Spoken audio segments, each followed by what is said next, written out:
on Capitol Hill, in much the same way that professionals like Pete had analyzed the court's arguments and questions around this.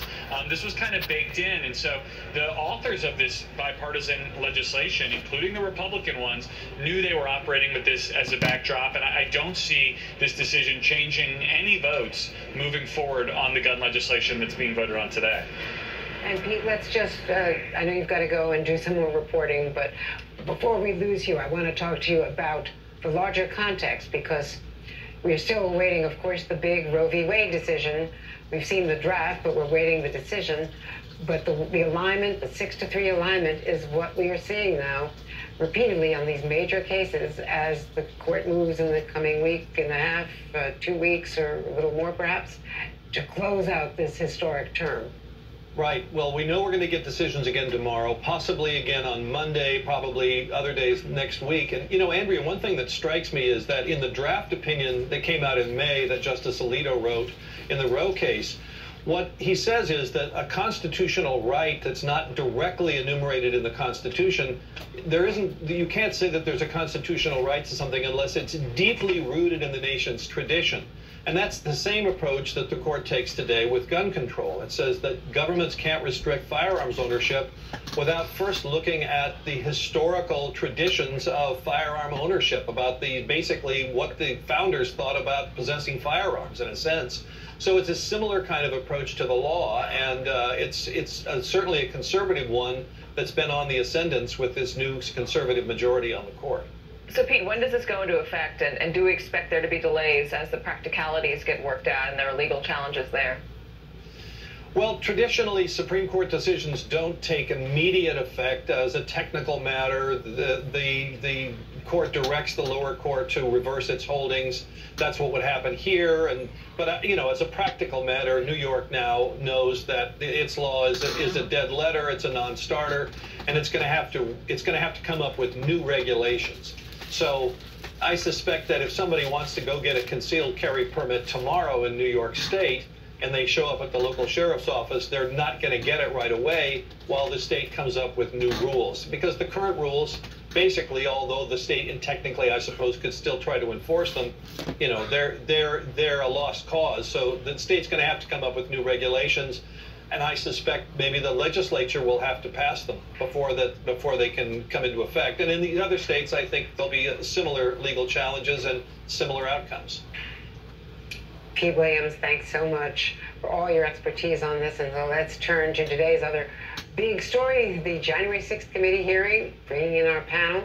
This is the 5th and we believe the last public hearing for at least 2 weeks in a change in their schedule. NBC senior Capitol Hill correspondent Garrett Haake, who's, of course, been following the gun law changes as well, the votes, procedural votes right now, clearing the way for that to take place later today, possibly. More likely. Joining us also is NBC Justice reporter Ryan Riley and Washington Post congressional investigations reporter Jackie Alemany. So, Garrett, we just talked to you about guns. Let's get a preview of what we're going to hear today from Congressman Kinzinger as we lead off on the focus today. Donald Trump's pressure on the Justice Department, extreme pressure to try to get the Justice Department to open investigations or continue opening investigations into alleged voter election fraud when they found no evidence of such. That's right, Andrea. So this is going to cover really the whole scope of that. We're going to go forward here because they're getting off base pertaining to what I was desiring to want to focus on pertaining to gun violence here in America. Let's go to something else right here.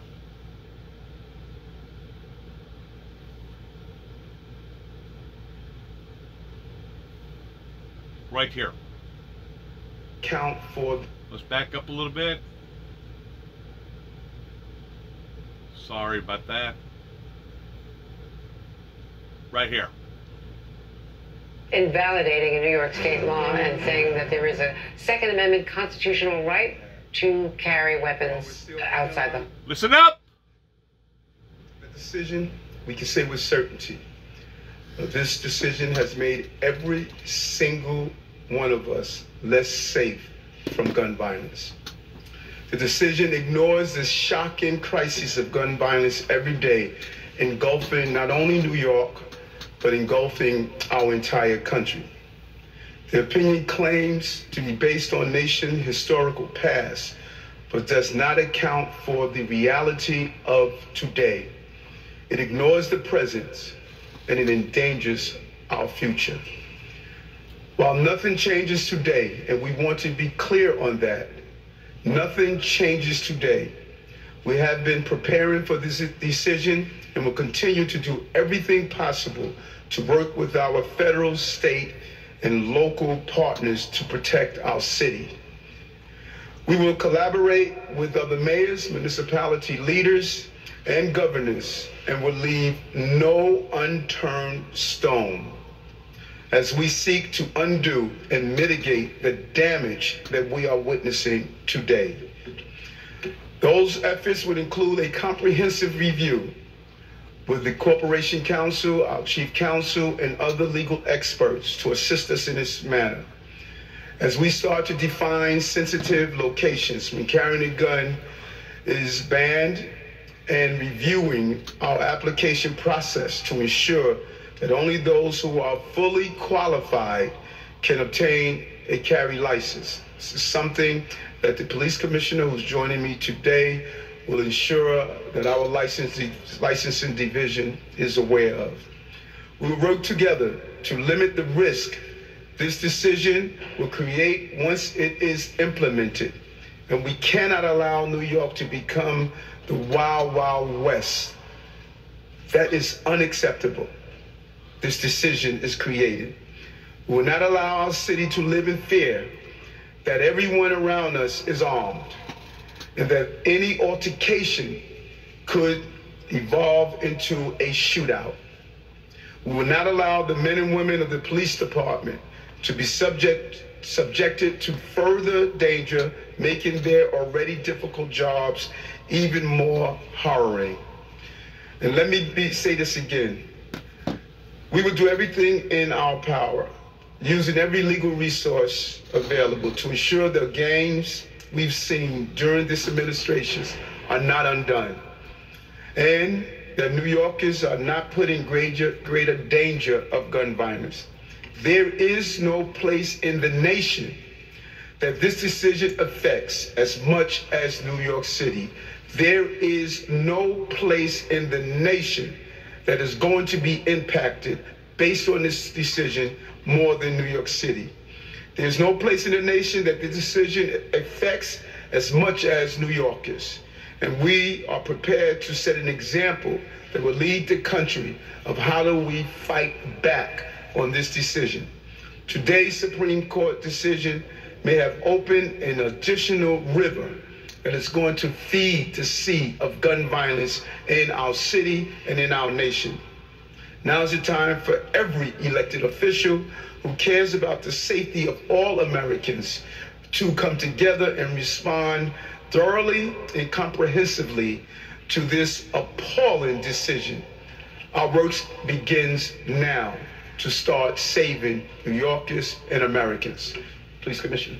Good afternoon. Thank you, Mr. Mayor. As the mayor said, this case has been remanded back to the lower court. So the important thing to note today is that nothing changes. If you have a premise permit, it does not automatically convert to a carry permit. If you carry a gun illegally in New York City, you will be arrested. Nothing changes today, and that's important for everyone to be aware of. When we open the universe of carry permits, it potentially brings more guns to the city of New York and to the streets of New York City, and that should concern us all. Mr. Mayor? Mayor, can you specify, you've spoken about the idea of sensitive areas before. Is there a possibility based on population? New York City Mayor and the police chief there, Keechant Sewell, saying that nothing changes, but of course everything has changed because of that landmark decision. The decision, which the mayor says will impact New York City more than any other city in the nation, that he's not going to let New York City become the Wild Wild West. They're talking about what their legal options are to define sensitive areas, the one area, the one issue that the Supreme Court left sort of unlitigated. Joining us now is our panel, former U.S. Attorney Joyce Vance, former FBI Assistant Director Frank Figliuzzi, former senior FBI official and former U.S. Attorney Chuck Rosenberg, and NBC News Washington correspondent Yamiche Alcindor, moderator, of course, of Washington Week on PBS. Chuck Rosenberg, from your experience at DOJ with the law as a prosecutor and an FBI official, how much running room does New York have to try to define sensitive areas? Pete Williams earlier today was telling us that even Justice Alito brought up the issue of Times Square and the subways and said, well, the subway shouldn't be a sensitive area because I might want to carry my gun if I'm coming home late at night. Yeah. So even in that oral argument, they seem to be indicating that they are going to have a very limited view, this court, about what can still be defined for carrying with a permit, requiring a permit. Right. So that's a great question, Andrea. What will be a sensitive area going forward might depend on who you are and where you live and how you think about it.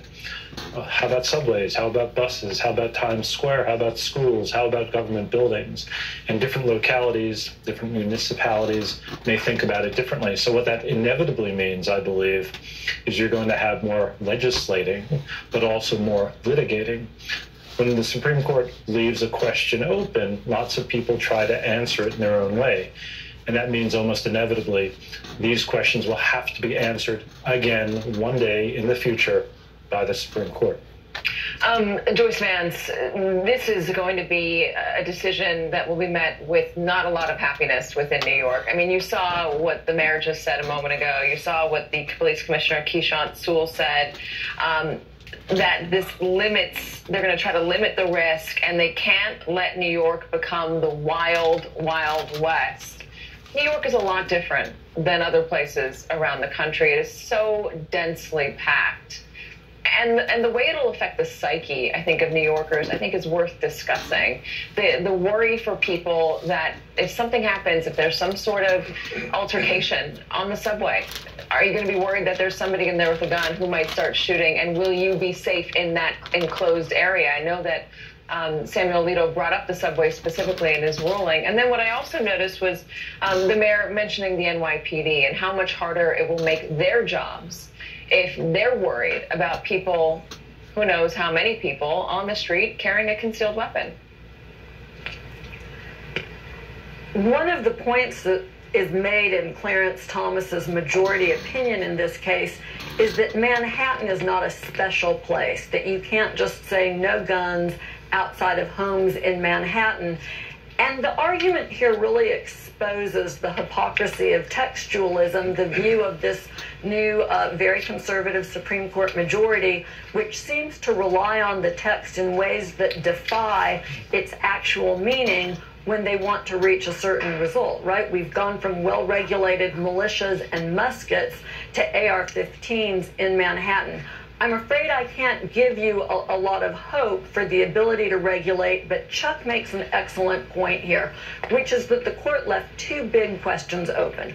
Where can the state restrict gun possession and ownership and open carry? And for whom can it impose those restrictions? Federal law, for instance, makes it a federal felony for someone who is a felon or someone who has been adjudicated what the statute inartfully calls mentally defective to possess firearms. So those sort of restrictions will still be in place. But frankly, Katie, New York City will look a lot more like Alabama once this ruling goes into place, with guns widely available, with concealed carry more the norm than something that's unusual. And something that I noticed when Alabama adopted its open carry procedure was that people in law enforcement were deeply concerned. You know, the folks who you might think are portrayed in public as supporting these open carry measures. And I got calls from sheriffs and other government officials asking me, what steps can we take to make sure that people can't bring guns into our place of business, into our football stadium? So this ruling may be a little bit of be careful what you ask for. I think that we will see government officials try to find ways to get around Bruen. And as Chuck says, then we will be in this tangle of litigation with different rules across the country. The Supreme Court will have to get back into the fray and speak again. To this point, let me play what we heard from the New York governor just within the last maybe hour or so. This is New York. We don't back down. We fight back. Our new laws are going to be looking at restrictions on sensitive locations, changing the permitting process, creating a threshold for those. We're going to have training requirements. We're going to make sure that people have concealed weapons as specified training. We have a whole lot of ideas. And also look at a system where businesses and private property owners would have the right to protect themselves.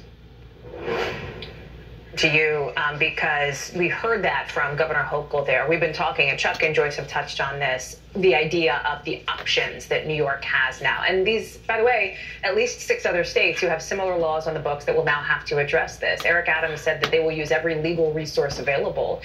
To Joyce and Chuck's point, those options seem to be, at this point, limited. The backdrop of it, of course, is what we see on Capitol Hill, with Congress moving forward now. As we heard from Garrett Haake, this is not likely, in his view, to change, Congress moving forward on this gun package. But I wonder how you see it.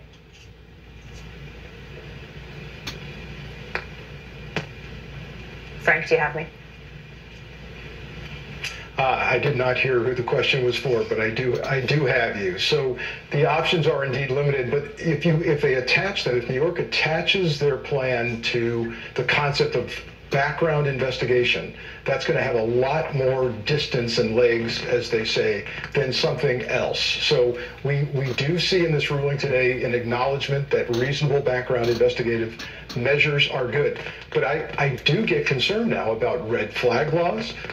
We know the Congress is working on incentivizing, encouraging states to enact red flag laws. If we're treating the Second Amendment as sacrosanct, but for some background investigations, then the idea that the government can temporarily seize your weapons becomes very problematic. So the options are limited, and this idea of designating sensitive places where you can carry, as Chuck says, this is going to get litigated repeatedly because I don't see anyone agreeing on what a sensitive place truly is. So this is not over by any stretch. And the other thing that strikes me is the court's emphasis on the historical traditions of gun enforcement in the country. Well, let's look at that.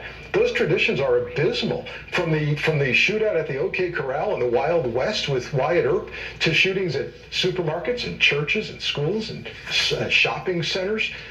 We have a horrible record of that, and that should not be our model. So it's a less safe day today for law enforcement officers confronting more people with more guns with less regulation. Okay, so we're talking about public spaces. We're talking about public spaces. I want to get Chuck really quickly on private spaces. You say that my home, it's up to me. But what about if I'm going to a restaurant? What about if I'm going to Chipotle? Yeah, it's a great question. If you're going to Chipotle, that's a place open to the public.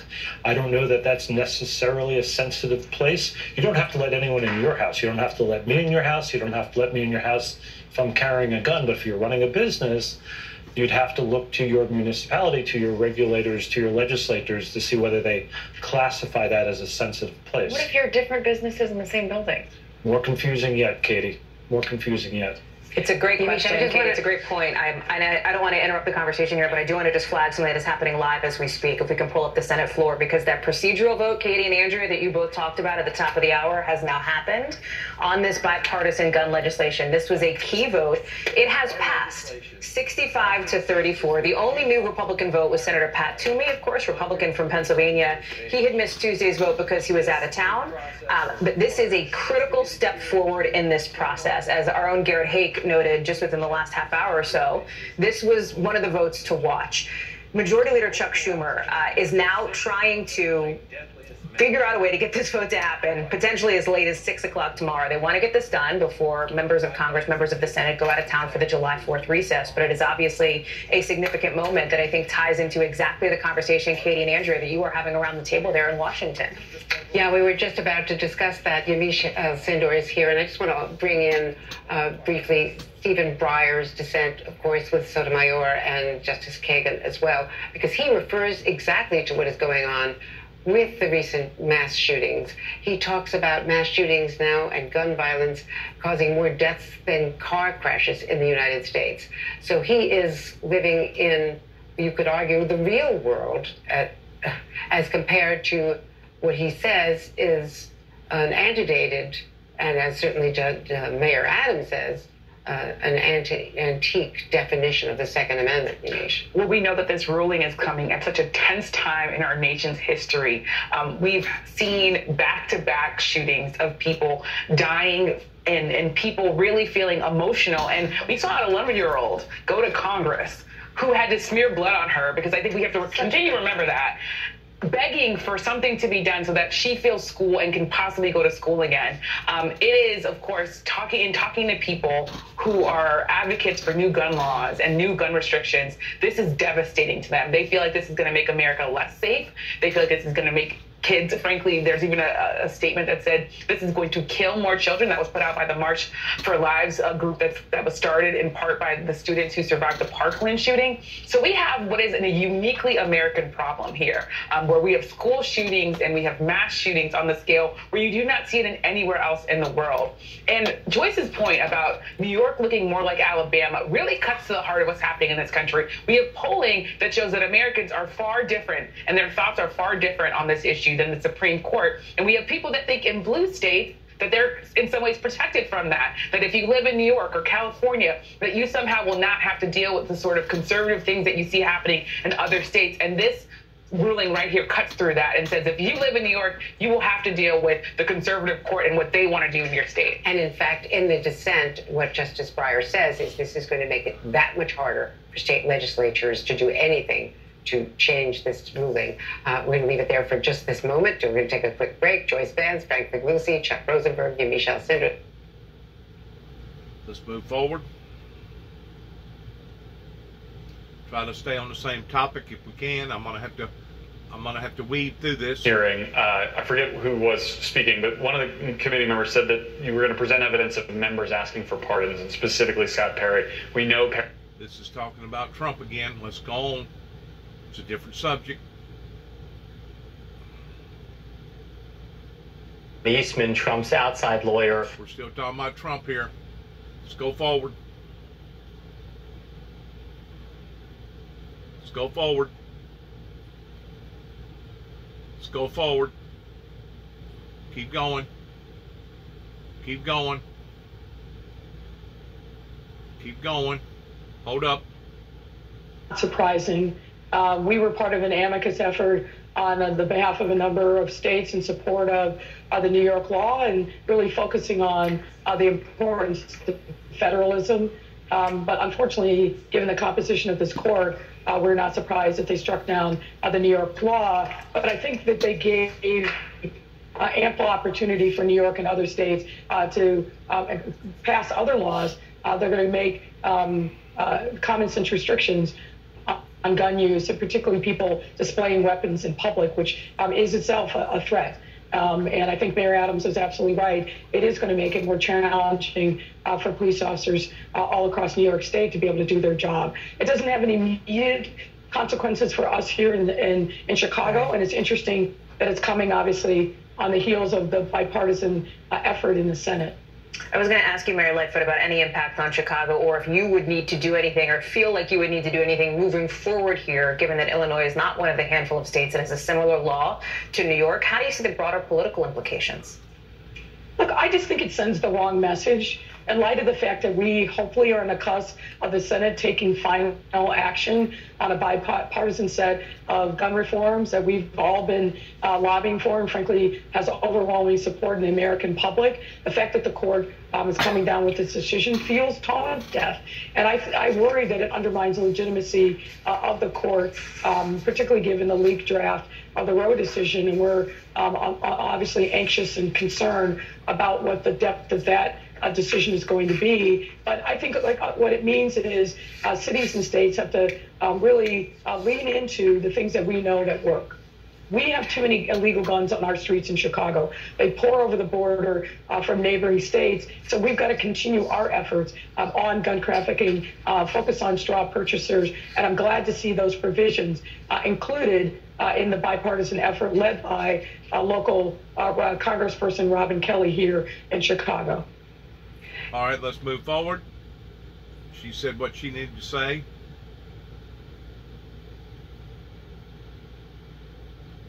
Matters into our own. We're still on Chicago. We know the gun violence in Chicago is horrific in every way imaginable. Sometimes they have as many as 30, 40, 50 shootings a weekend. Horrible, absolutely horrible that their law enforcement cannot control the gun violence on the streets no better than what they can in Chicago.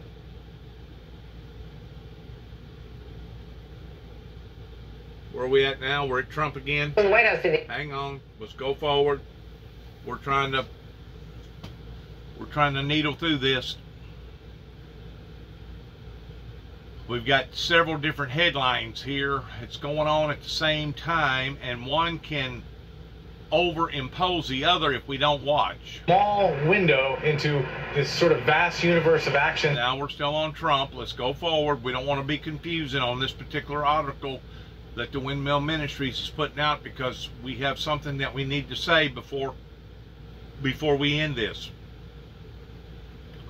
We realize that the January 6th hearings is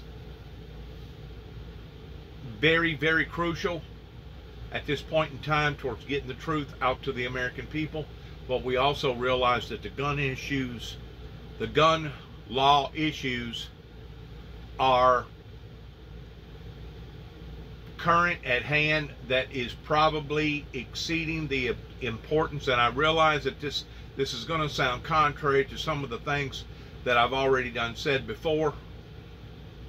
So words matter, so I'm going to pick up one of them, which is that rather than talk about it as a raid, it's a court-authorized search warrant. What I was going to say is this. The gun issue laws right now, presently, are meeting its challenges towards being on top of the news the same as the January 6th, because that in which what happened on January the 6th is discussing something that happened a year and a half ago. Looking at it from a historical standpoint, that is past tense, versus what they're talking about with the gun issue, that's present tense. I'm sorry. And I'm not saying that the gun issue, the January 6th hearings is not important, because they are. I just don't want to get this particular segment that I'm talking about right now confused to the gun law issues, because that's how I'm going to label this, is protection and the gun amendment issues that right now is just blowing the doors off of a great deal of people's excited opinions, including, I guess, my own. But I feel like that I've got just as much right to voice in on the gun issues as anybody else, because of the way that my privileges and the way that my rights was taken from me, because of a bunch of people that got scared of that in which what I was preaching versus that in which what I had either done, or that in which what I was presently doing, or that in which what I had been committed to do pertaining to my patriotic duties. What we're dealing with here is a very, very confused, mixed up nation. Okay, just like Kennesaw, Georgia, they passed it in their county probably 10, 15 years ago, because the crime got so high that yeah, that's exactly right. And look, I think the news of Jeffrey Clark this week is very significant. As still going forward, they passed in Kennesaw, Georgia, that it was mandatory that if you didn't have a felony and you owned a home in that county, that you had to have a gun in your house. And if you did not have a gun in your house and the law come and knocked on your door, that you was subject of being fined and or possibly arrested for not having a gun. And then you go to the gun issues out in Arizona that opened up pertaining to open carry gun laws because of all the illegals coming over the Rio Grande. Then you got some of the strictest law places in New York and Chicago towards telling you that you had to depend upon the law and the law alone to protect you, even though we have seen again and again and again how that our politicians has failed us pertaining to our laws. And it's chaotic right now. And of course we know, according to the Bible, who's the author of chaos, who's the author of confusion, which is Satan. So rather than get all this stuff confused, I am sowing through this, sifting through this, so that I can hopefully only touch upon the gun issues. Now we're going through another commercial. Let's see what they come up with on the next segment here. Because they're bad about the news, is bad about interreacting and interchanging with several hot topics at the same time. And one hot topic. Joining us now, NBC presidential historian Michael Beschloss. And one hot topic can exceed the other hot topic to the point that when at the end of the day, people that listen to the news is like, well, I don't know which I should concentrate on the most. Should I concentrate on the January 6 hearings more so than the gun issues, or should I concentrate on the gun issues, the laws changing more so than the January 6 deal? Well, I can't give people advice on that other than tell them to let their gut be their best feeling pertaining to what they want to categorize as being number one. They're neck and neck. They're almost equal as far as I'm concerned, as far as the importance of this great nation.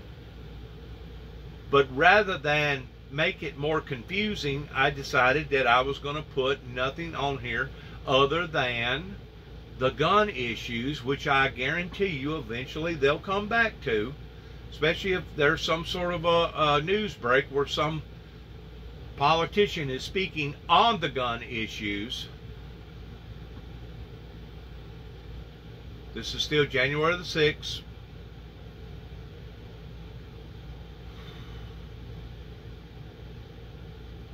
It's really sickening that it has taken all this type of violence to have made a move on the gun issues, and it looks to me like rather not the Supreme Court's ruling that has recently just ruled, it looks to me like they have gone just the opposite in some of the wording that I have heard today in their decision towards making sure that the Constitution was not violated, in making sure that the traditions of that Constitution maintained itself regardless of how many people was complaining, regardless of how many people was opposed to all this gun violence. And once more, the Supreme Court, the way that I understand it today, never did touch on the military-style guns that should not be permitted out on the streets by their own citizens, especially those that are not deemed as credible people in having those type of guns because of whatever type of issues that they have showed themselves to the imbalances of safety issues here in America. I didn't realize that it was going to be such of a tug-of-war game here pertaining to people fighting against this particular movement in our Supreme Court. But obviously it has pressed off on some very, very sensitive, oversensitive gun enthusiast, activist issues like never before.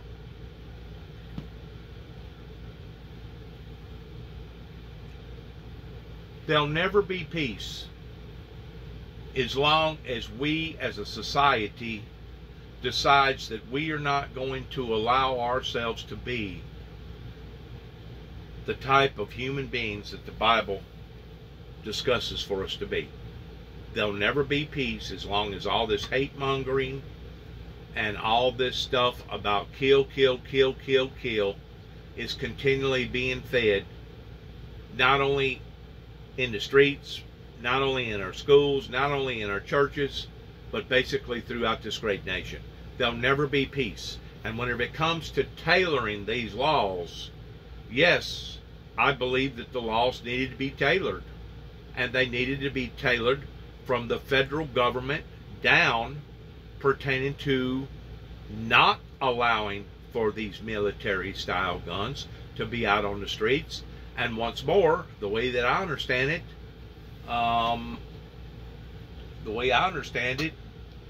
the Supreme Court did not even address that issue.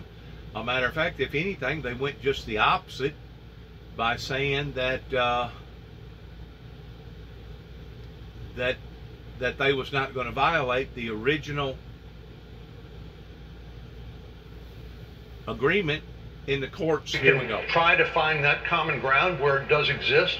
Sometimes it doesn't. Sometimes the most important thing you can say as an elected official is no.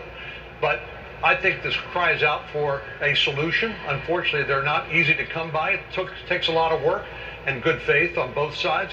But I think we've threaded the needle away in a way that protects the right of law-abiding citizens, but tries to get at the root of the problem that produced this shooting in Uvalde and has produced similar shooting elsewhere, and I think ultimately will save lives, and to me that's the ultimate test. We'll be watching this closely, Senator, to see how it progresses through the Senate and then in the House. Senator John Cornyn of the great state of Texas, thanks for being with us. Appreciate your time, sir. Thank you very much. Sandra? Thank you, John. Fox News learning that authorities have searched the home of former Justice Department official Jeffrey Clark. Clark served in the Trump administration. An official with the U.S. Attorney's Office tells Fox there was law enforcement activity near Clark's Virginia home, but would not say more. Former OMB Director Russ Vought is president of the Center for Renewing America, where Clark is a fellow. Vought issued this statement in part, quote, yesterday more than a dozen DOJ law enforcement officials searched Jeff Clark's house in a pre-dawn raid, but put him in the streets in his pajamas and took his electronic devices, all because Jeff saw fit to investigate voter fraud. This is not America, folks. The weaponization of government must end. John? Growing threats to our southern borders. Sandra, agents say they are seeing more migrants traveling in large groups. How large? Over 100 people. Those illegal crossings, John, a top concern for Texas border communities, including in one longstanding Democratic district that just went red. Mayra Flores, the new congresswoman who flipped that seat, she will join us next live. Total chaos.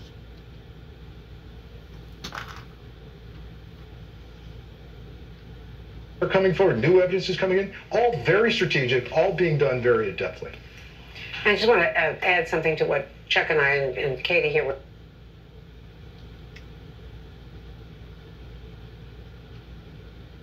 To the start of today's hearing with the January 6th committee, focusing on then President Trump's pressure on the Justice Department to go along with his attempts to overturn the 2020 election. I want to go to Pamela Brown on Capitol Hill.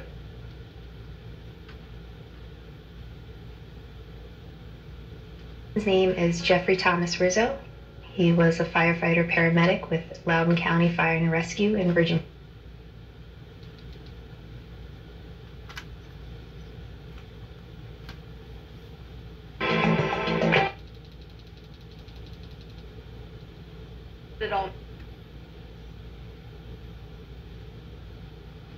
You always got great things.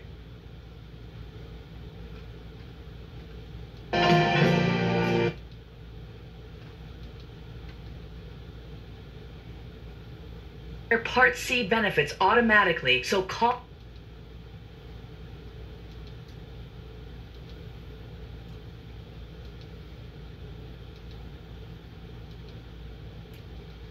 Trying to stay to the news. Bear with me, folks, those that's watching me here.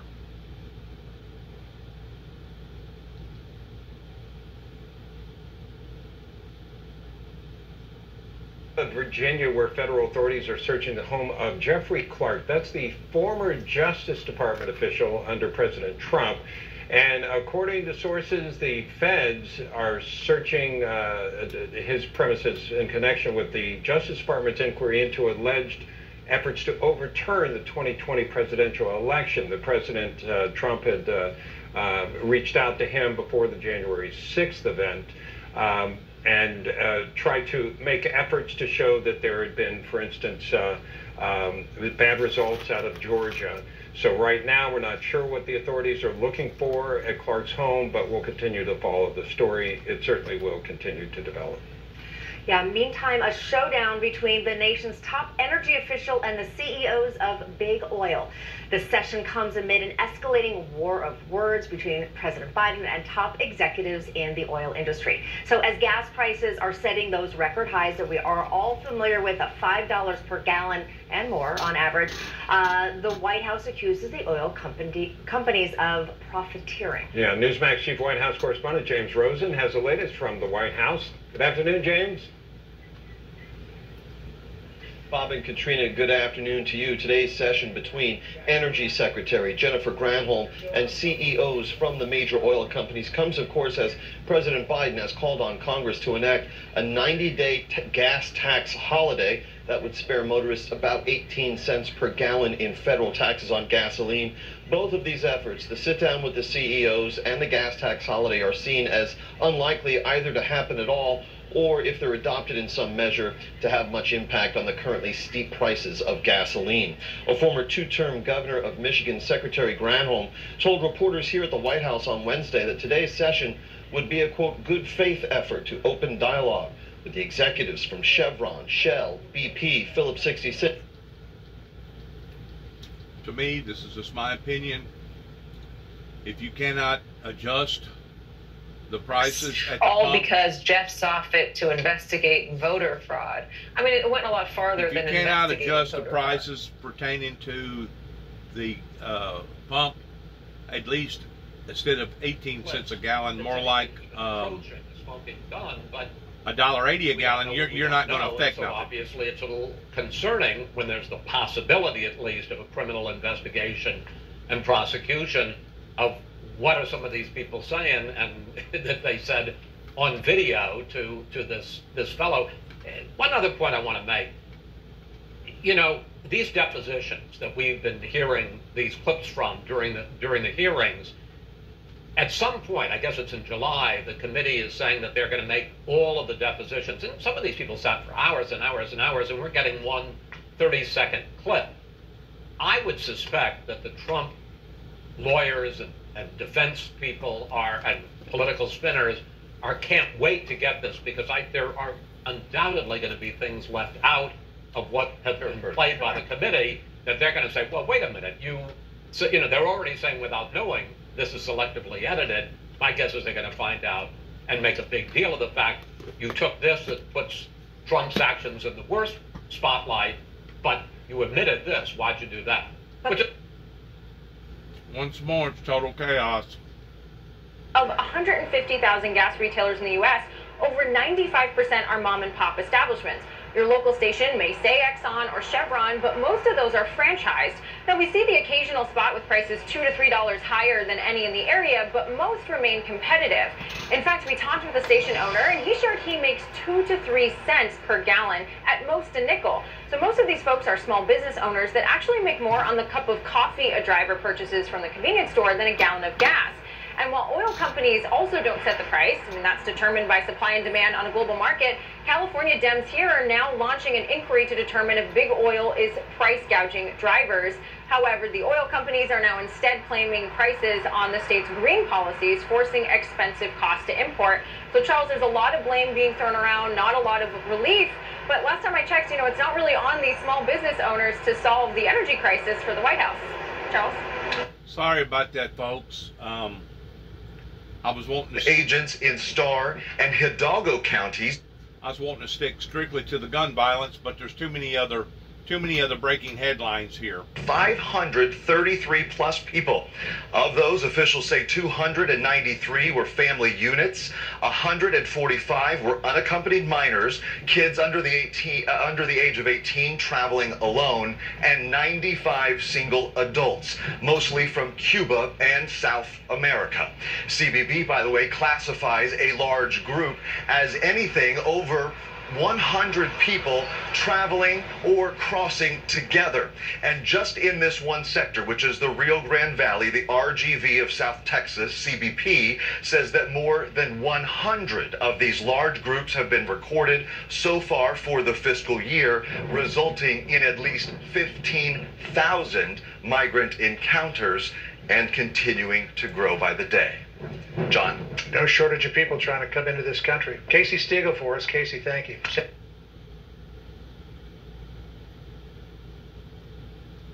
Well, look, it boils down to this. The administration right now is too focused on price and not why prices are so high.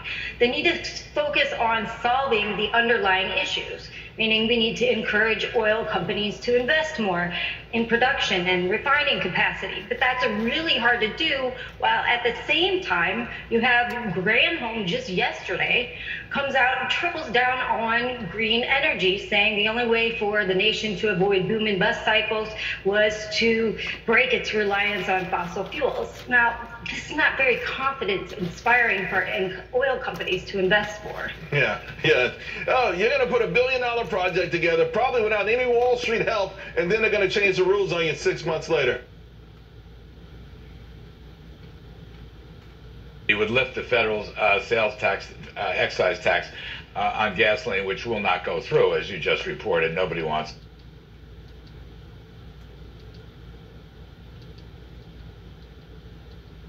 Sorry about this, folks. We're expected to testify today.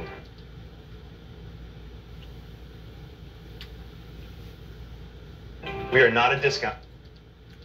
Looks like they're not going to share a great deal of information right now.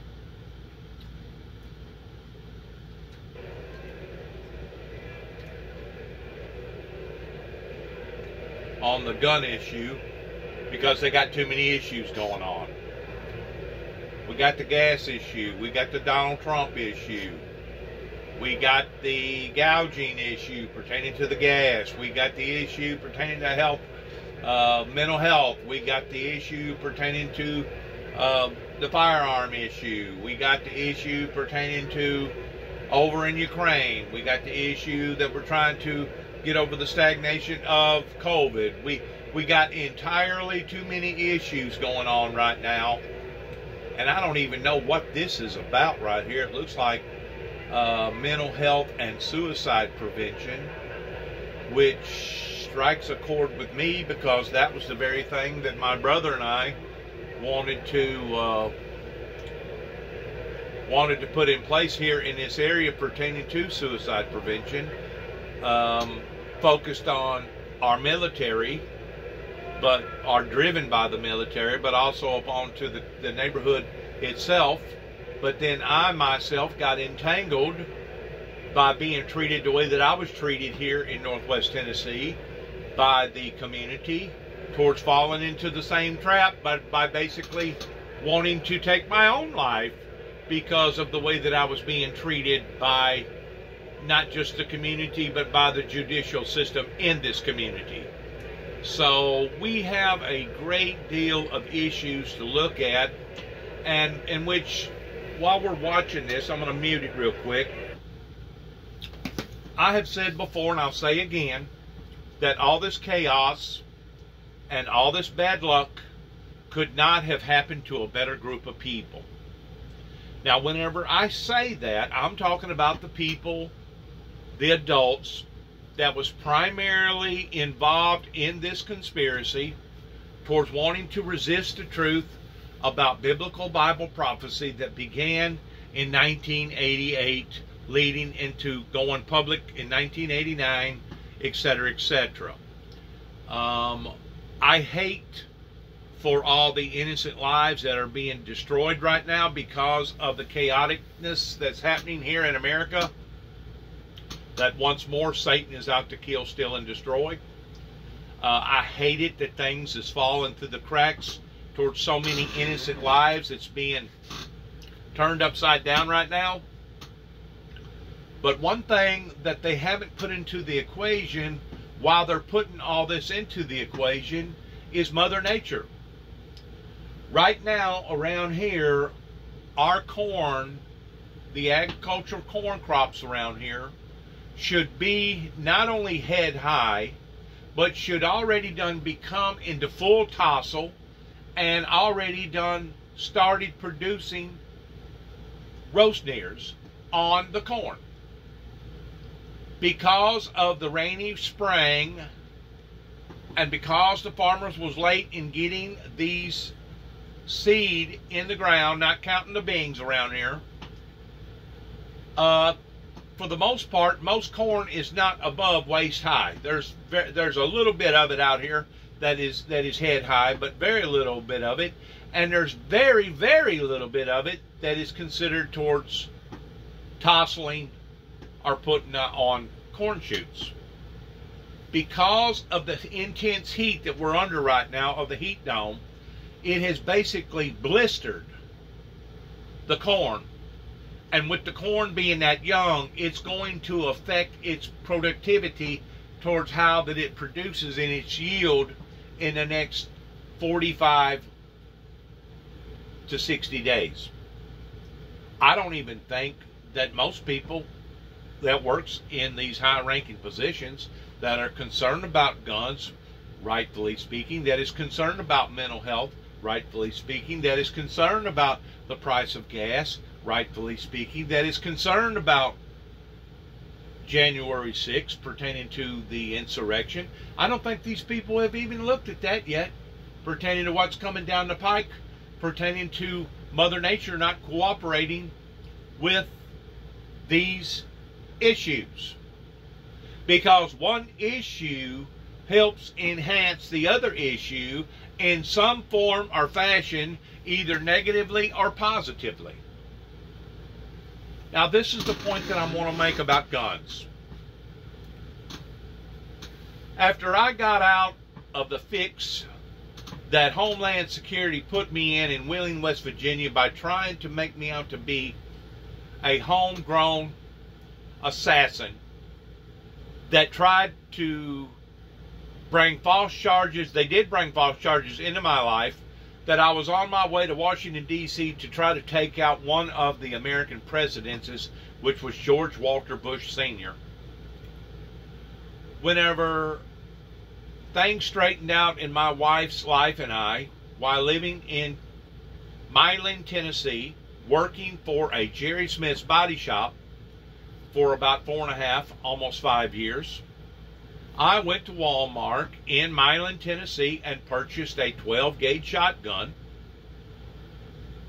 that went through all the proper checks and balances at that time and showed up good to go. I purchased the gun, and I went hunting with it a time or two, but basically had the gun in the house, just a splatter gun, initially for the safety of my family. It wasn't until later on, in 2005, in Ripley, Tennessee, whenever I tried to purchase another purchase of a firearm, was whenever I was automatically black flagged in not being able to purchase a firearm. I knew that my life was being dictated to at the expense of violating my constitutional rights, and I went to Memphis to one of the gun manufacturers over there and purchased a muzzle loader, a 40 grain muzzle loader, and was at the verge of attempting my life during the time that I was outside on Highway 89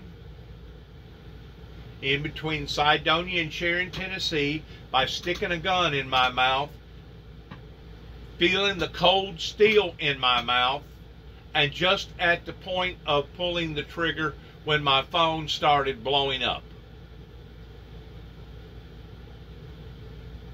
The person at that time that was intervening in my life towards telling me not to do this was not only Homeland Security coming out of Washington, D.C., but it was a good friend of mine at the time, which was an elderly lady up in Nashville, Tennessee, by the name of Bobby Sue Throneberry, explaining to me that this was not the proper way of handling and doing things. Keep in mind, pertaining to my testimony, it was in 1989, after my son and I had already went to New York, passed out thousands and thousands of dollars worth of material, explaining to people about the Bible and explaining to people about biblical Bible prophecy and explaining to people that the first seal had been opened. As a matter of fact, we went to all the Congress there in Washington, D.C., senators and stuff, because at that time they did not have the restrictions like they do now. But little did I know that whenever we come back home that I was going to be followed by Homeland Security that basically initiated. This was on the second crusade. After me coming back home, dropping my son off, went back into that area, dropping off a great deal of material. Had no idea that I was going to be followed by Homeland Security, Secret Service down to Northwest Tennessee, wondering what the heck was I doing, passing out this material, telling people that the first seal in the book of Revelations had been opened, that just prior to that, about 30 days, my son and I was in Washington, D.C., going to all the senators and all the congressmen in regards towards the war of Armageddon, the apocalypse. In the exchange of this Homeland Security coming here, they violated the ministry's principles by interreacting, by confiscating a sword from the ministry that was probably, I don't know, valued at about $30 at the time that I bought. It was made out of aluminum. It was very, very dull edge, and it basically had the lethalness capability of a 2x4. A matter of fact, you would have probably done more damage to a human being if you had used a 2x4 versus trying to hurt somebody with this particular item, because it was basically just a showpiece item, that something like you would hang on the wall. It wasn't even a real sword. It just gave the appearances of being a sword. But I had this sword locked up into a box, and it was sealed to where nobody could touch it or get to it. And being a minister, or being called into the ministry, knowing the laws of the land, it wouldn't have mattered if it was a cross, a purple cloth, a bugle, whatever that the ministry felt entitled to using as an expressionary tool to get its message out of a risen living Savior and the end time biblical Bible prophecies. It wouldn't have mattered as long as those instruments that I had locked up was not violating the principles of safety. And they wasn't. So whenever this government not only did not do the right thing in 1988, but when this government done what they done in 1989, and then to top it off, while I was on my way to Washington, D.C. in 1991, whenever this government put phony, fake charges towards being an assassin on my life, knowing that the war that we had gotten exchanged in pertaining to the Iraqi war, Saddam Hussein, that they was not going after the right perpetrators in trying to spare or save the American people more grief. That's the reason why that I sit and say the things that I say, that all these different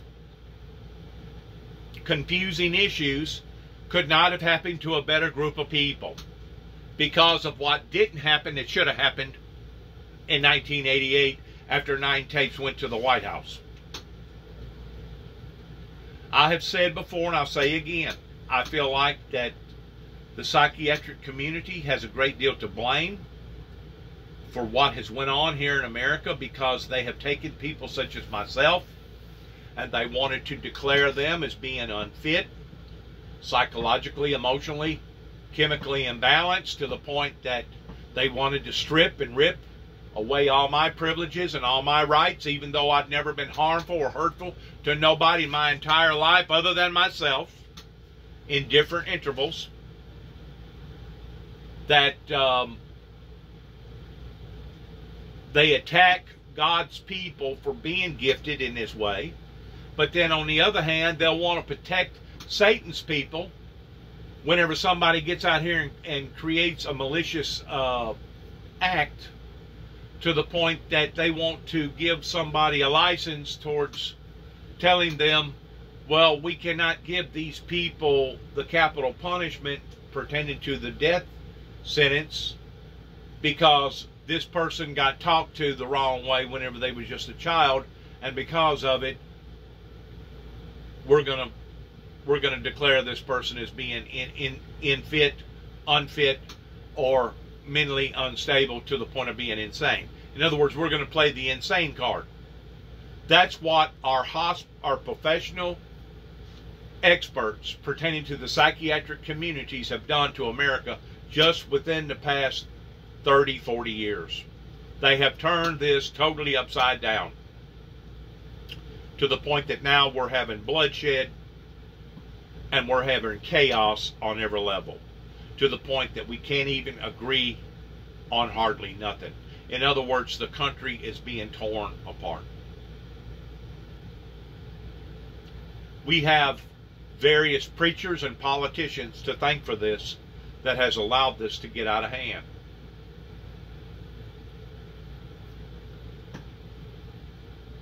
If you go back and look at the Bible, whenever the first, according to the recorded first death ever occurred, was whenever Cain decided to kill his brother Abel and picked up a rock and slew him.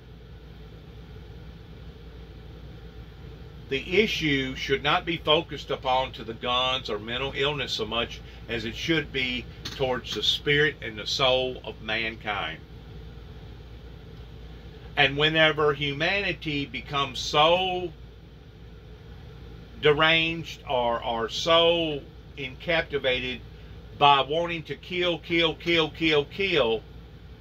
more so than the will of the Heavenly Father, then you have a chaotic situation that we have been dealing with now for several years, that has only intensified and gotten worse.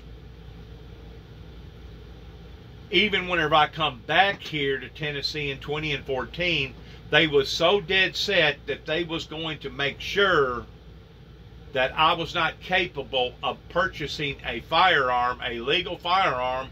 They brought false, phony charges into my life, even after my brother had died, after hiring an attorney to represent us, of stalking in the first degree, and basically had me pinned down, kidnapped,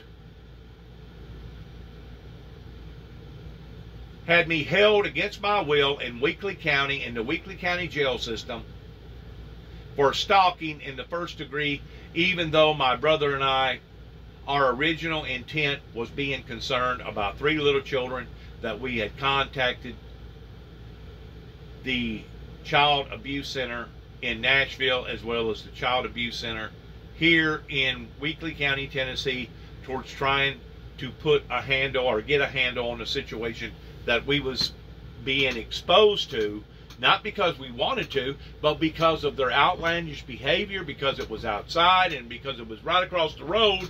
We really didn't have a choice other than to witness the things that was going on that we found at that time to be inappropriate in the eyes of children, with children.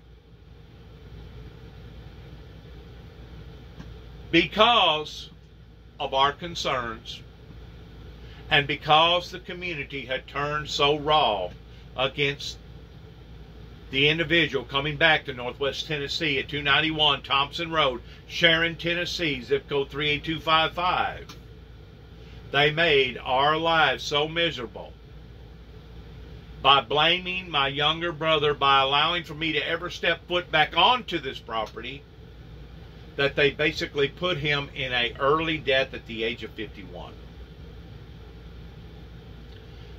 My brother and I had went in front of the courts several different times. My brother had went in front of the lower court several different times over the disturbances of a particular family or group of people out here that was initiating this type of turmoil and harassment way, way before I ever come back in 2014. It just so happens whenever I come back in 2014, it was like throwing fuel on a fire.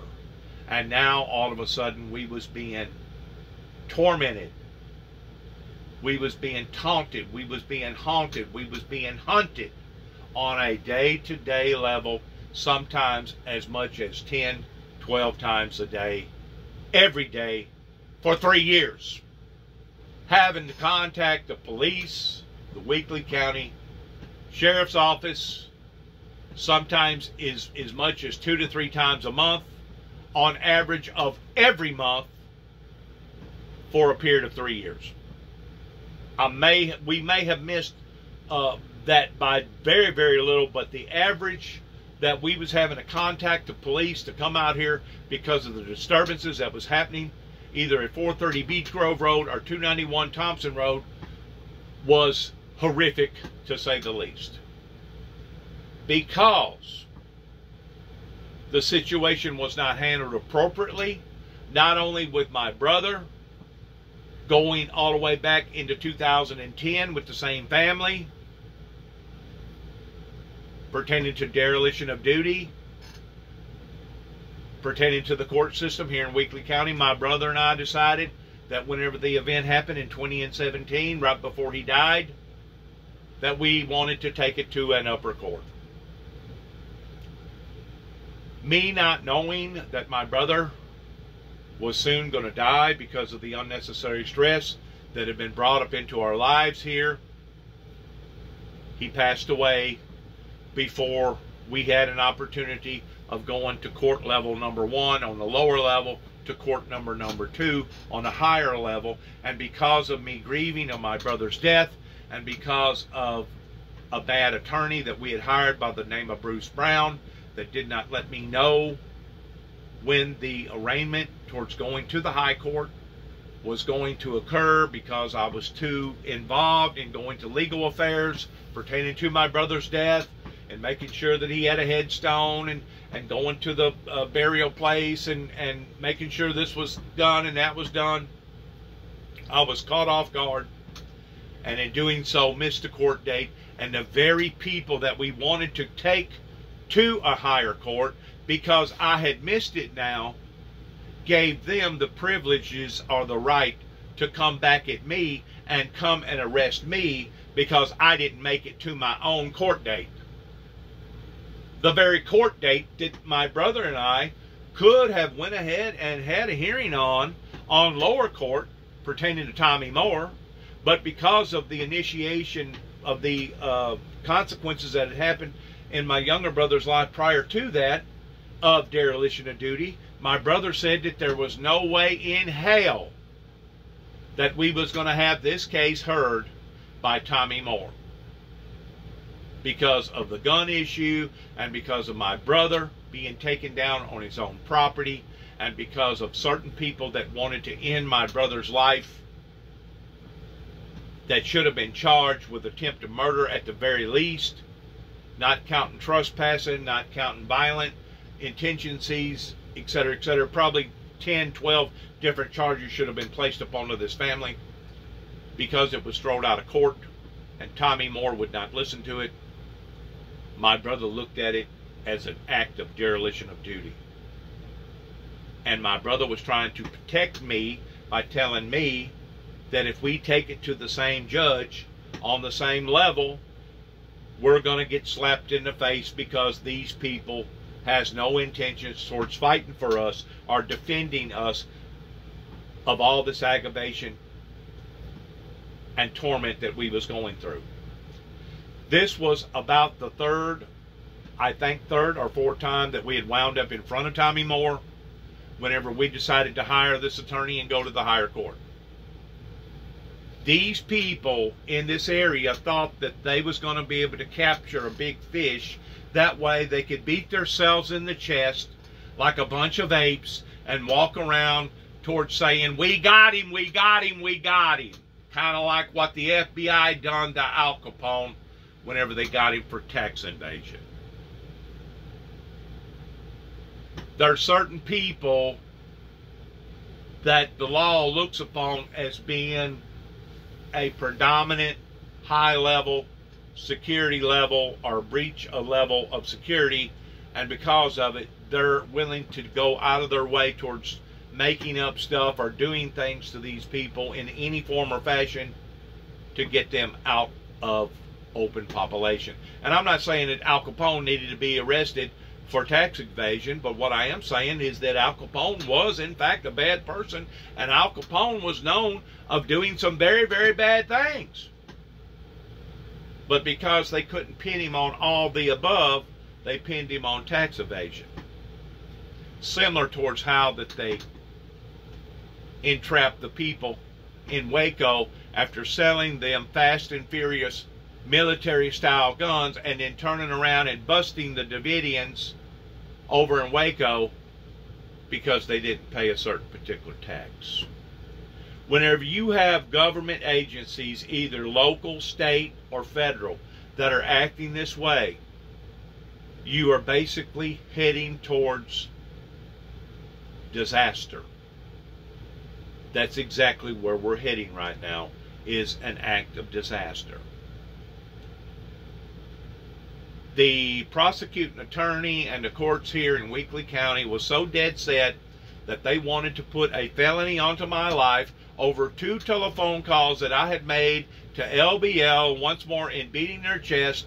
They was not going to give me no other ultimatum other than to plead guilty to a stalking charge of being concerned about 3 innocent people across the road, in thinking that this was basically going to be the nail in Dennis Jackson's coffin, in making sure that he never, ever, ever had the privilege of holding another firearm legally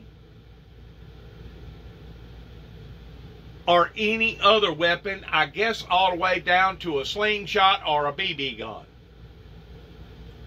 So because of this chaos with the guns, because of this chaos with mental illness, that Kenton, Tennessee wanted to try to paint a bad image of the individual that's talking to you right now towards being a part of, simply because he was talking about end-time biblical Bible prophecy after making a telephone call to the White House pertaining to the Antichrist, pertaining to disappearing or vanishing from the planet Earth, pertaining to the first resurrection as the church society here on this planet called the rapture.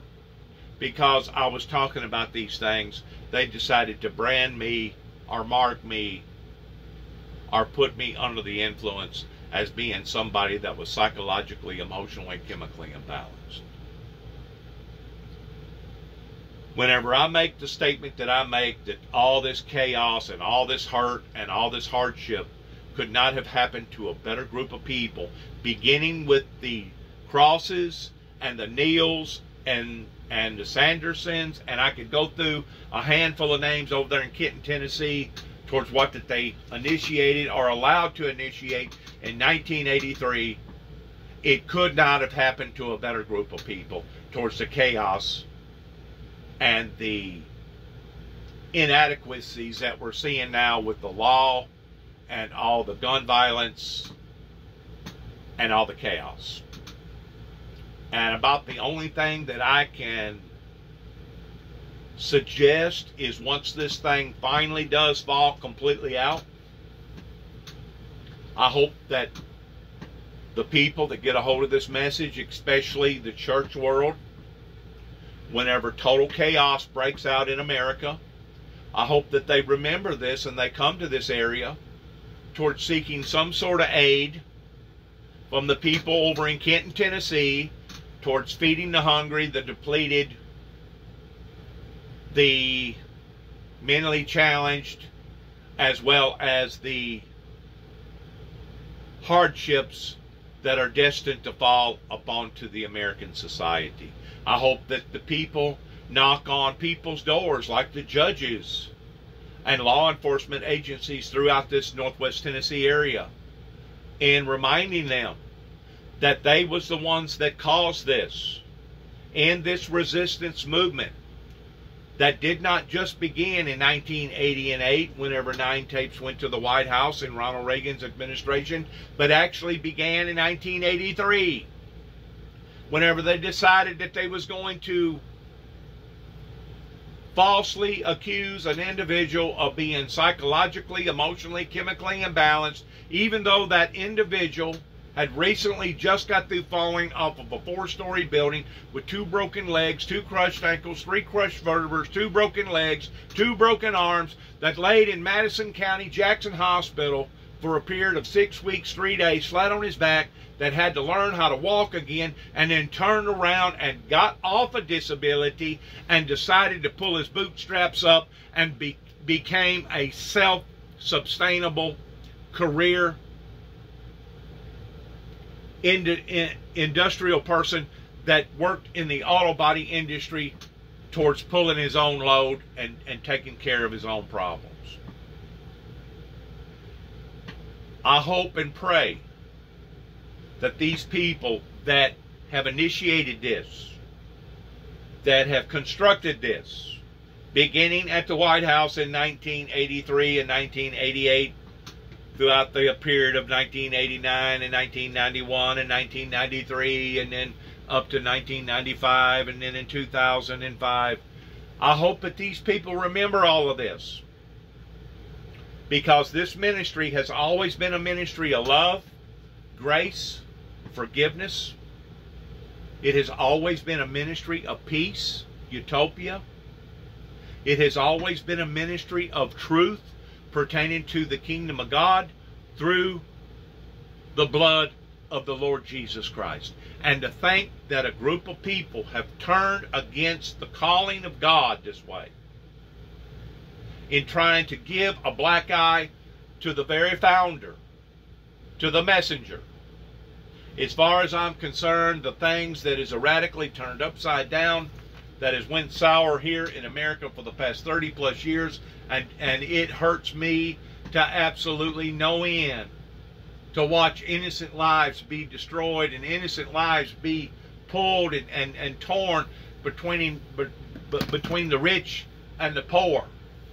It hurts me so badly that I just want to scream at night, because my whole chest feels like that my heart's trying to be ripped completely out of it every time that I listen to a court appearance, or every time I see where this is going on or that's going on, that are all opposite strategies of peace and utopia. It makes me that much more conscious about the wrongs that have been committed here in this area towards people, even to this day, that still refuses to acknowledge that they was wrong, that still to this day has yet to apologize, either in the state of Kentucky, the state of Oklahoma, or the state of Tennessee. Beginning not just on local levels, but beginning with their state senate, pertaining to their governors, and the people on down through not only the political affairs, but also their church affairs. So whenever I make a tape like this, or digital video like this, I just want to say for the record that it is one of the most excruciating, heartbreaking events in looking at the seriousness of all this, the gravity of all this, and understanding that if those same people would have done the right thing, going back into the early 1980s in my life, in 1983, we as a society here in America would not be dealing with what we're dealing with in regards towards all the blood and the havoc and the harm and the hurt and the failures that now are affecting not only the lives of the adults, the guilty, but now is affecting the lives of the innocent pertaining to the children. I never would have thought that I would have seen so much sexual intercourse pertaining to how that this country has become perverted in its immoral sexual activities. And whenever I put out stuff like I put out this morning in regards towards a righteous person, I'm not a righteous person. I'm not a righteous person. I'm not a saint. But I do know that I'm striving towards the sainthood. I'm striving towards being righteous. And whenever it talks about the two witnesses in the book of Revelations, there's not going to be another human being that's going to step forth that's going to meet the same criteria as that in which what God has called me to do. Satan, the one that had the red horse pertaining to the opening of the second seal, is not one of those second witnesses. The second witness is Christ himself, pertaining to the two witnesses. He has chosen me. I did not choose him for this calling. And he has chosen me to be a witness in verifying the things that has occurred, the things that are occurring, and the things that is projected and predicted to occur. As a messenger, and a messenger only. Not some sort of new Jesus superstar, not some sort of new Messiah, but strictly a subservient or a messenger for the other witness, which is the Savior, which is the righteous one pertaining to the Lord Jesus Christ in the spirit world. There will be a doomsday devil's duel that will occur over in the temple of Jerusalem, where we have recently, working with Donald Trump and through Donald Trump of the Arab Accord, of there going to be a fight, a physical fight, a duel that will occur over in that area. And it will happen pertaining to the witness that's witnessing to you right now in regards to the Saudi Arabias that has masterminded not only by killing a journalist that felt the same way as I feel, but also the very people that masterminded 9/11 that obviously the Bush family knew about during 9/11, but pulled the wool over the American people's eyes by going to war with Afghanistan, knowing good and well that it was not the Afghanistan people that masterminded and plotted 9/11. I realize the things that I'm talking about is horrendous. But I also realize that if we as a society don't regroup on every level what's going on here in America, we are destined to fail, not only in our agriculture communities, but we are destined to fail as communities, as producing a safe, predominant prosperity for all its citizens. In ending, I want to say this before we get involved in this January 6th round number 5 public hearing.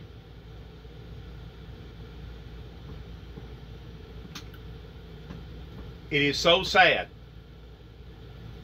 that all these occurrences, stacked one on top of the other, have led into the very thing that we have witnessed and are witnessing, those that care about our free, fair, open democracy.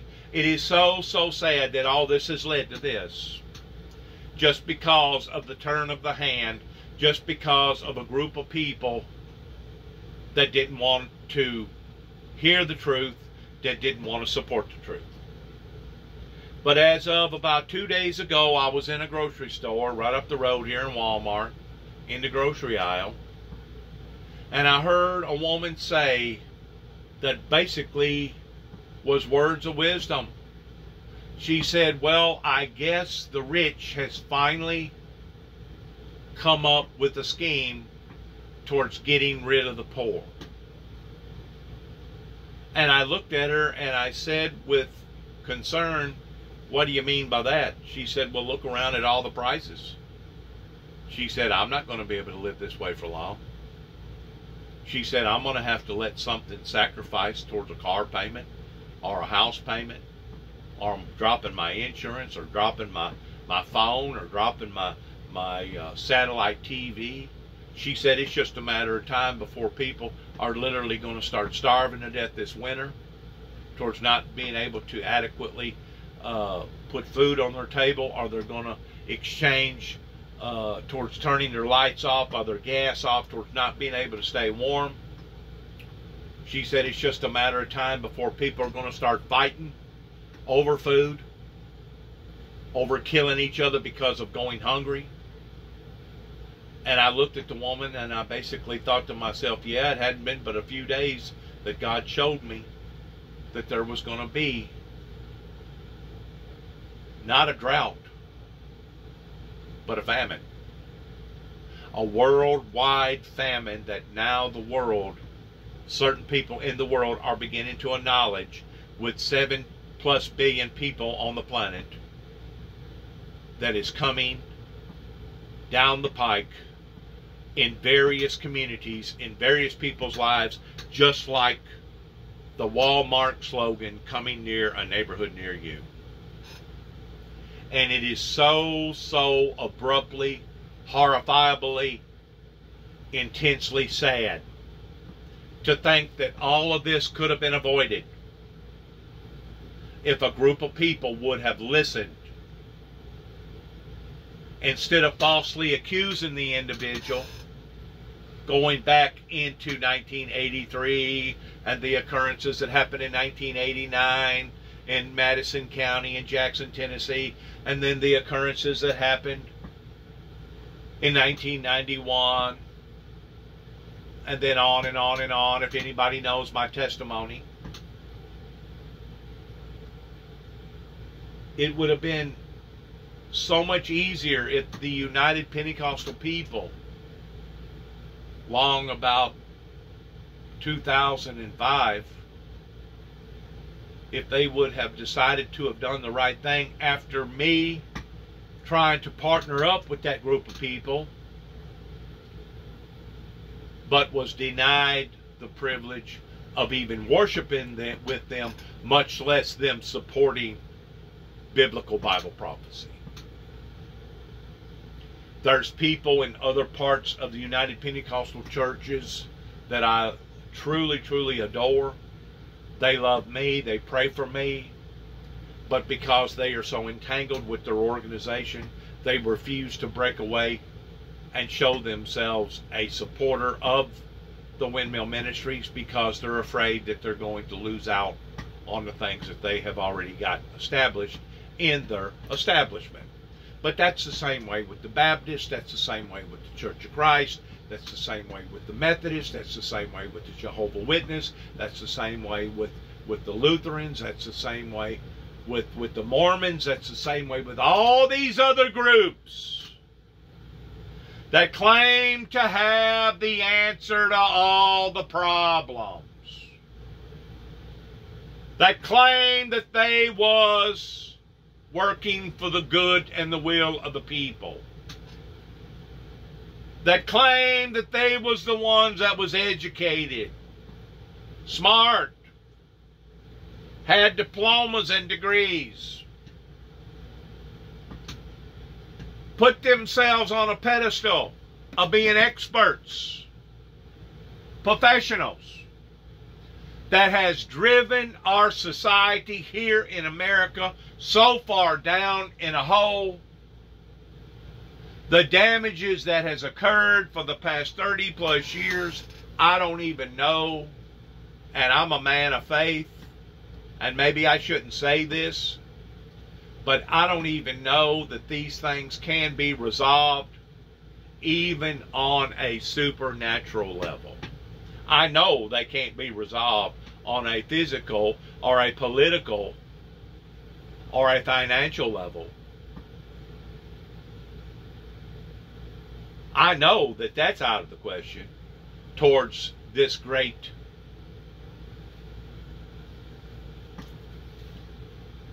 repression or depression that we're heading down towards.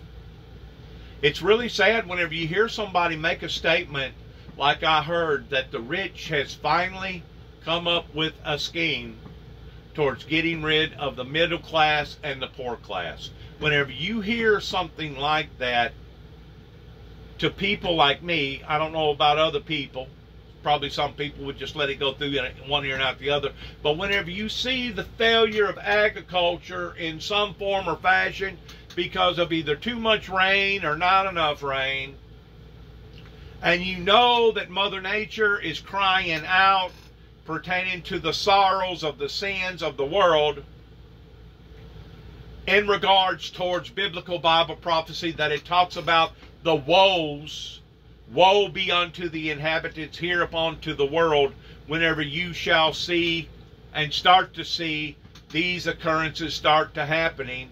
I mean, you can look back just in the past 3 years with COVID and the upside down election, and how Russia was trying to steal our election or have influences over our election, and how now that the wars broke out over in Ukraine, and how that the fertilizers went up, some people say tenfold, how that the grain in Ukraine, it feeds over a third of the world's population, has now been compromised. And then you look around and you see the diminished crops that is twisting up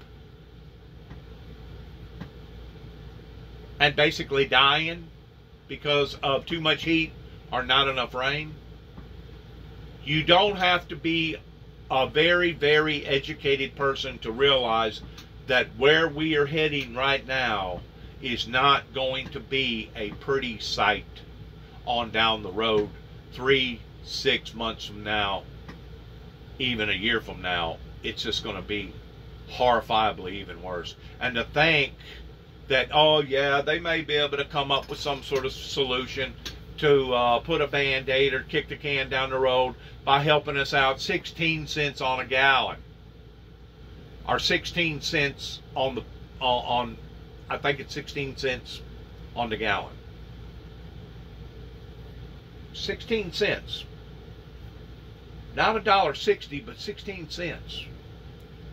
And these experts, these professionals, are saying that they still got the tiger by the tail, that they still have the bull by the horns whenever it comes to the safety concerns of not only the American people but the world. And they're talking about 16 cents. If you have bought into that lie,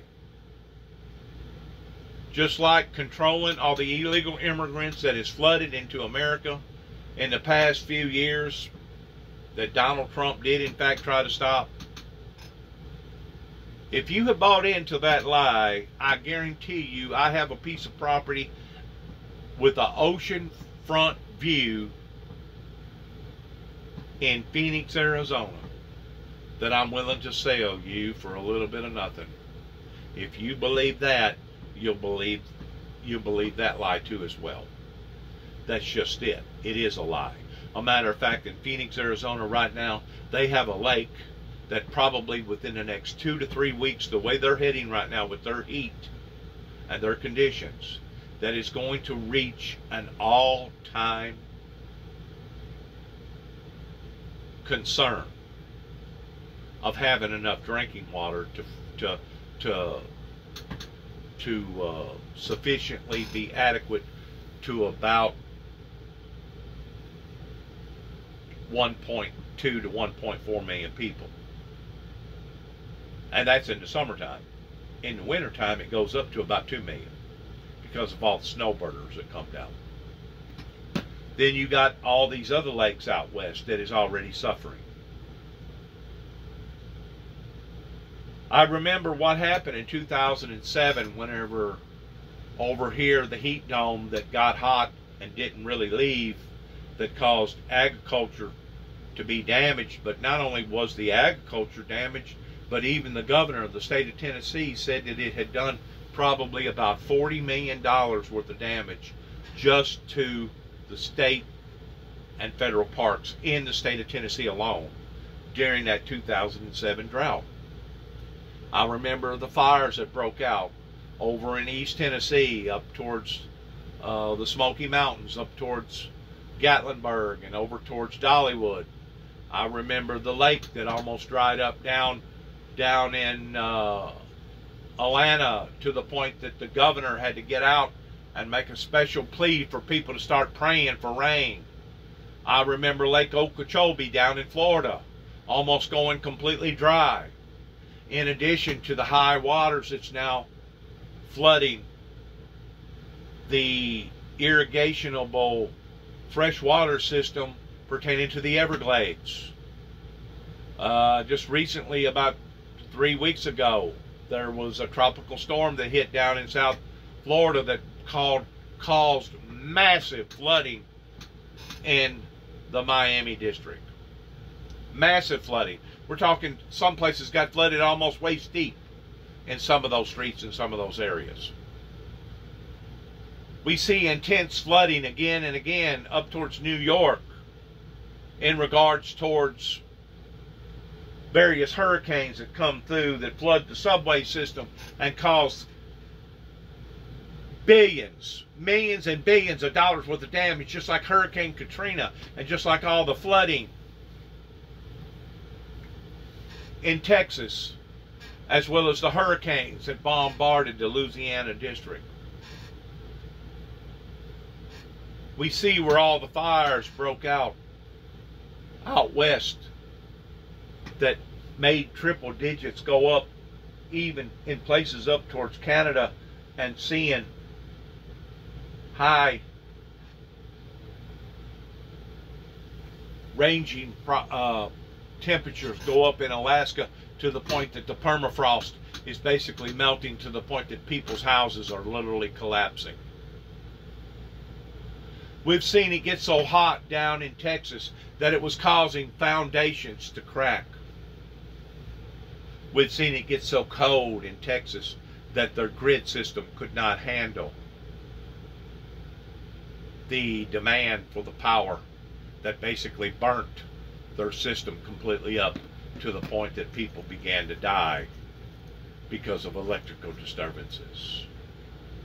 We've seen it again and again out west and in other places where, because of the population rating that is intense so much in the past 25, 30 years, and our grid system being so old and being so overpowered, to the point that we have to have rolling blackouts just to conserve various elements in our grid system, to make sure that it doesn't just totally melt down or burn up. Again and again and again. But in ending, pertaining to all the problems, I would not have ever believed at the age of 61 years old that I would have witnessed anything comparable to the history of America towards what the hell happened January 6th, a year and a half ago, approximately, towards a group of people that wanted to storm the Capitol building because of a dictator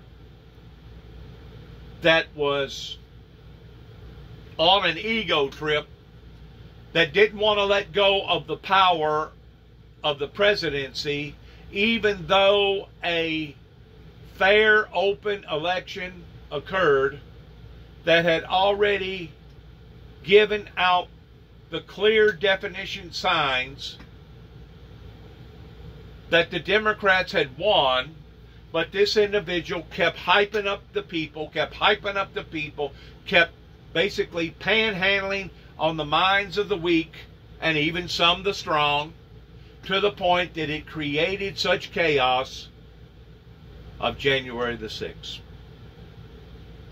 I am so disgusted and so heartbroken over my patriots, over the Christian society, over what occurred right here in Northwest Tennessee going all the way back to 1983. I am so disgusted in what has happened here pertaining to the climate deniers and all the above that has put us where we are right now, to the point that I just want to lay down and just cry. If I thought it would do any good, I would cry every day for the rest of my life if I thought it would do any good. But I know that it's not, because the damage has been done. Kind of like the song that I think it's Neil Young that sings about the needle, that the damage has been done. And it has. The damage has been done here in America. And I promise you, because I am a man of faith, if we will work together through this thing and go back and do our first works over again, just like the Bible talks about, there's no doubt I'm not a saint. I got failures. I can't walk on water. I've never raised the dead. I've never turned water into wine.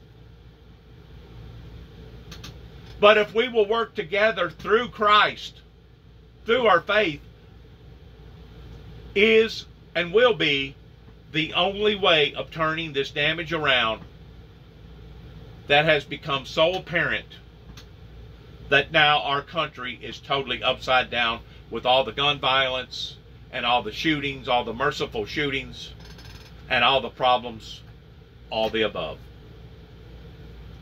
And the heartbreak that I'm talking about wasn't just engaged in my heart towards feeling let down by their own people. But my brother David Jeffrey Jackson was so infuriated, humiliated by the people around here that caused all this static, including the court systems up here in Dresden, Tennessee.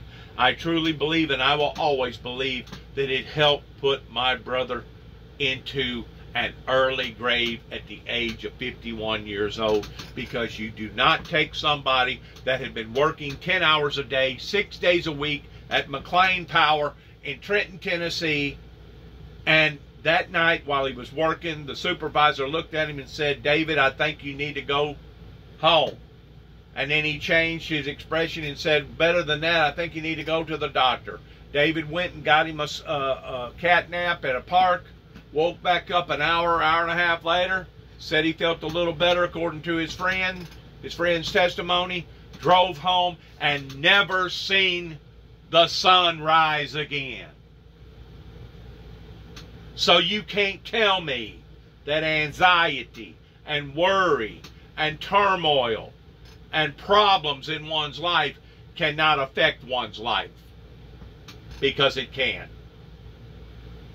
And that's what these people in this area, either in Obion County or Weakley County or the surrounding areas, including the court systems, are going to have to live with the rest of their lives, because they brought this upon to this family simply because of me moving back here in 2014, by them basically being nothing more than a bunch of heathenistic, cruel, insensitive,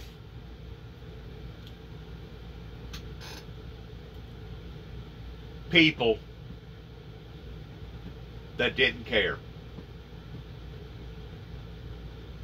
Anti-Semitism. This was based on anti-Semitism. This was not based off my brother and I being a rapist. This was not based upon my brother and I making bad drugs or making any drugs. This was not based upon my brother and I going out here and shooting and robbing like we was some sort of Hatfield and McCoy or Jesse James gang. We wasn't out here raping and molesting people. We was trying to help people. My brother looked at me shortly before he died. He said, "Juby, what they want me to do, they want me to make a decision towards running you away from here, and you got just as much right of being on this property as I do. He said, I'm not going to do it. A matter of fact, he said, I'll die on this property, and they'll haul me off in a body bag before I refuse to either run you away or I myself is willing to run away. And my brother David ate those very words. They hauled him away in a body bag after so much stress and so much worry and so much concern, and being let down by not only his peers, but being let down by the judicial system in this area. They hauled my brother away in a body bag, knowing that it was because of them that brought a young man's life to his demise. As we sit and listen to this round 5, this public hearing, January the 6th, I hope all these people that have taken a part in rejecting the truth and taken a part going all the way back to 1983, beginning with various people over there, including the Neal family, I hope that they now understand the damages that they have caused in the proceedings towards wanting to stop God's will from being fulfilled in regards towards giving the Windmill Ministries a voice, a position in history towards not just being snarled at and laughed at and made fun of and denied, but actually allowing for that person to give the people what God had given to him to give the people. I hope that this will be a lesson that they will learn, that will go down in empathy for the rest of their lives because of that in which what they have caused. Not just necessarily with my brother's life, but with all the other entanglement and all the other troubles and all the other problems and all the other letdowns and all the other deaths, all the other overdoses and suicides. I hope now that the very people that began this movement of resistance, that was part of this conspiracy plot in wanting to destroy the very person that is talking to you right now, I hope that these people realize what kind of damage that they have done to the world. I don't think probably a lot of them will. I think that they're still going to be in denial. I think because of their pride, they're not going to be willing to accept the truth by admitting that they was wrong in not supporting the man of God, the hour of the time, the leadership role that God had placed me into. I don't think that a great deal of them are going to ever confess towards trying to bury the hatchet and start a new beginning. But at the same time, I believe that there will be some that will open their eyes and they will realize that there has been a travesty committed not just upon their citizens but upon their Christian society that has caused this to be so abruptly turned upside down. Like I said a while ago, I'm not a righteous person yet, but I am striving towards that righteousness through the grace of the Lord Jesus Christ, through the teachings of failure, success, through the grace of God. I'm praying that I will be one of those ones, as it speaks of in the first 3 chapters of Revelations, he who shall overcometh, overcome the problems, overcome the sin, overcome the wickedness, overcome the atmosphere of chaos that has befallen upon to this planet. He who shall overcometh will not be hurt of the second death. We have never been promised, not one time, throughout the Bible that we would not die the first death. A matter of fact, if anything, it actually is contrary to that promise, and it actually says just the opposite, that it is appointed unto all men once to die, and then the judgment. So all these people that thought that they was going to escape death because they didn't believe the founder of the Windmill Ministries, good luck. Good luck is all I got to say, because, you know, me struggling and going through all the events that I've went through since birth, of being operated on and have various organs removed, being broken up, being electrocuted, having cars roll over on top of me, falling off of 4-story buildings, I'm still here to be able to preach the message of the Lord Jesus Christ, that it's only through and by Him can a person be saved and turn all this hardship around. I want to thank you for allowing for me to talk and be a part of this proceedings of this gun violence stuff that's going on, that as far as I'm concerned, one problem has initiated another problem, one problem has enhanced another problem, and to think that a group of people that was so dead set that they was willing to do anything in my life to destroy me by destroying my very own brother or the family, it puts a new perspective upon the enemies and our adversaries that we as Christian societies have towards a group of people that's willing to destroy themselves just in order to destroy us. It puts a brand new perspective on the works of the devil and what he's doing right now towards coming down in great wrath, just like the Bible talks about in the last days, because he knows his days is short. Thanks again for listening. Good luck to all of us. God bless America. God bless our endeavors. I want to say thank you. I love you. Thank you for your prayers. And may heaven help us all.